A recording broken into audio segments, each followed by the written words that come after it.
Okay, hello everybody. Welcome to Korean Atlanta Mentorship. And in this video, I'm going to talk about what I think is like the biggest mistake when it comes to velocity banking. And that's simply overcomplicating it. And I'm going to tell you some of my experiences with just teaching it outside of this YouTube channel. And sometimes I get that Jackie Chan face. I don't know if you ever seen that before, where you're kind of like kind of weirdly frustrated. And I'll do like a quick Google search on the is it called Jackie Chan rage face? Yeah, this face. Sometimes I actually got this face like a couple of days ago. I wasn't angry. It was just like me joking. But I was like teaching velocity banking to a group of people outside of this channel because I know you're all like big fans of the channel if you're watching this video. But like I was teaching it and they were asking me questions like, "Can I use a savings account?" And I was like, what? Deep down inside, I didn't like actually show this face, but I was just like, "What are you talking about? I just told you what the strategy is. If you're having a savings account, that ain't velocity banking. You know what I'm saying? That's called something else, but it surely ain't velocity banking. Now, just so that we don't overcomplicate it, we're just going to do a quick review of what velocity banking is, and all it is a simple strategy to pay off your debts using your line of credit as your main tool.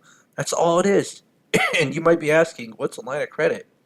All it is a financial tool where you can borrow money, pay it back, and use it over and over again. So if you have a credit card, that's a line of credit. But what's the difference between doing velocity banking and not doing velocity banking, aka your average American? What's your main operating account? So for the average American, they pay things out of your checking account. Okay? So we're in a situation here where we have someone who makes great money, has lots of debt, itty bitty little bit of savings, about $329 a month, right? What's the problem here? Something called segregation of income. So when we pay out of our checking account and comes in, guess what? Our money is split into 11, 12 different places, right? Look at that. 10 credit cards.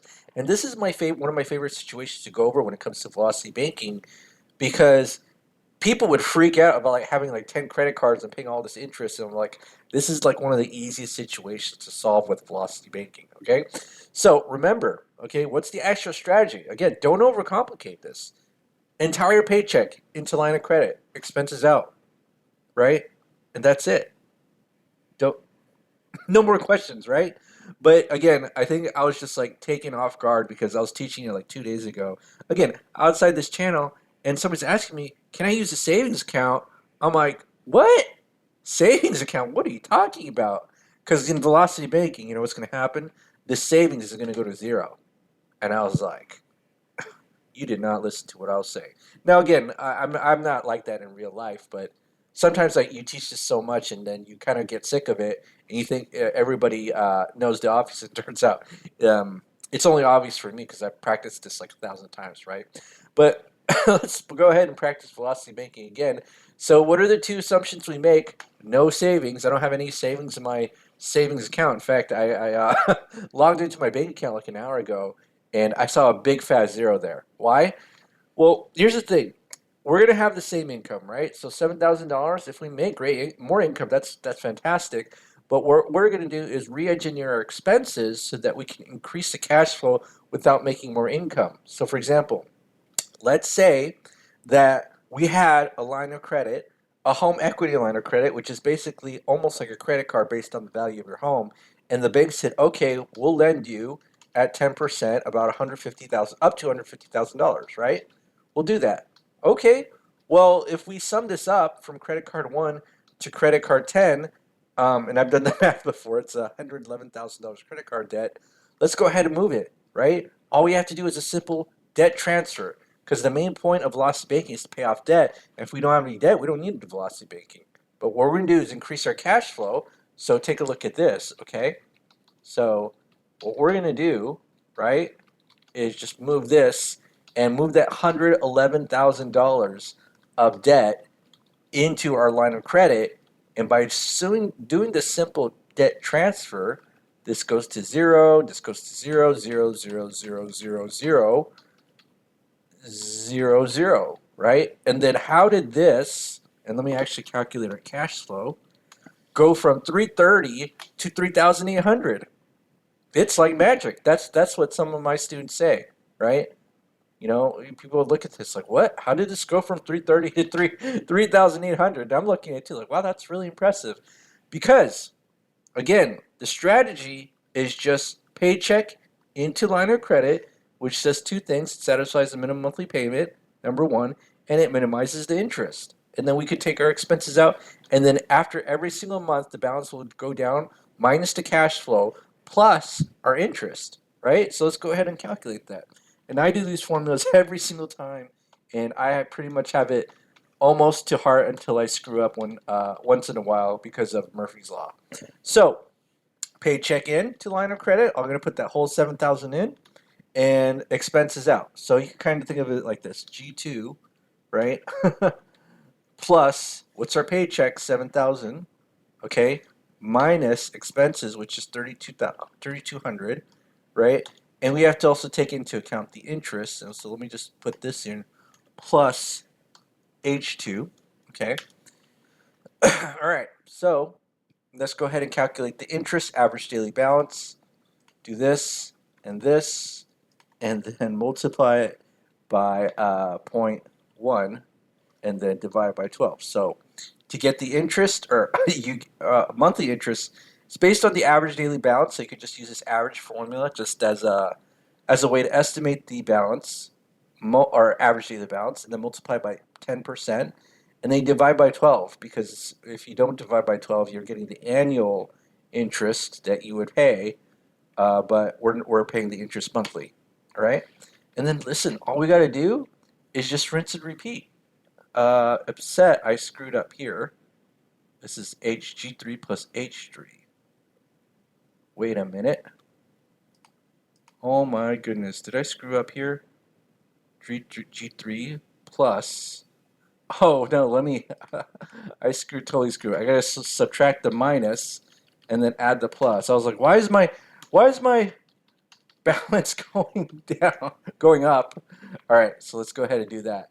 And then we just rinse and repeat. And then now, every single month, our balance goes down by our cash flow plus our interest. And then all we got to do is just kind of copy and paste. And there's going to be a point where it's going to be zero, right? So it's going to be zero at about 34 months. Okay? So now at this point, at 34 months, we paid off $111,000 of credit card debt. But it's really that simple. Remember, paycheck in, expenses out, you're not going to have savings. And I'll be honest, when I was asked that question like 2 days ago, why can't we use a high yield savings account? I was just blown away. But that's probably because I'm a velocity banking devotee, study, whatever you call it, grad student, PhD. Actually, I'm not. But, maybe because I've done so many presentations, like, what? Why would you ask such a question? Jackie Chan rage face. No, I'm kidding. I'm not. I'm not. Here's the thing. When I first did velocity banking, it actually took me 8 months to understand what was going on, just because I was so far behind, or at least at the time I felt like I was, because I had no idea what a line of credit was. I had no idea how mortgage worked. I had no idea what credit, the concept of credit was. It took me a long time to figure out that, credit was about borrowing money. I thought for the longest time credit was about having a high score for no reason, not really understanding why you want the high score, right? But again, don't make it more complicated than it needs to be. Paycheck in, expenses out, your balance goes down by the cash flow every single month, and rinse and repeat, and that's it, right? That's it.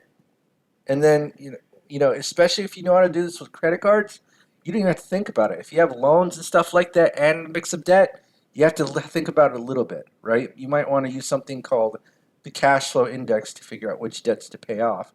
But this is so easy. Look, I just did this, and I just kind of do this every single day without really thinking about it, because it is easy. You know what? What's funny? If I had learned this without paying for it, I'll be honest with you, I wouldn't have taken it seriously. I actually paid $2,000 to learn about velocity banking. But not only velocity banking, other real estate concepts too. But if someone had just showed me the strategy for free on YouTube, I would just be like, whatever, it's stupid, right? But because I paid attention. Now, here's the reason why I'm talking about that. We have a Google form link below where I'm actually going to try to sell you classes, not only velocity banking, but other things as well, like real estate investing, financial literacy. And so some of you might scoff that I actually charge money, but guess what? If I don't do it and you, you know, I teach you for free and you don't pay, you're not going to pay attention. That's just how life works, right? But if you are interested in learning with us, go ahead and click the Google Form link below. Other than that, don't make the biggest mistake of them all. Don't overcomplicate it, right? I see so many people just overcomplicate the strategy when it's just two things: pay chicken, expenses out, rinse and repeat over and over again. Oh my gosh, this went to zero in 34 months. And how many years is 34 months? Let's go ahead and calculate that. Equals 34 divided by 12. Yeah, almost 3 years. But who pays $111,000 of credit card debt in 3 years? Almost nobody, right? Yeah. All right. Well, this is Korean Atlanta Mentorship. So you know about the Google form link below. I'll talk to you next time.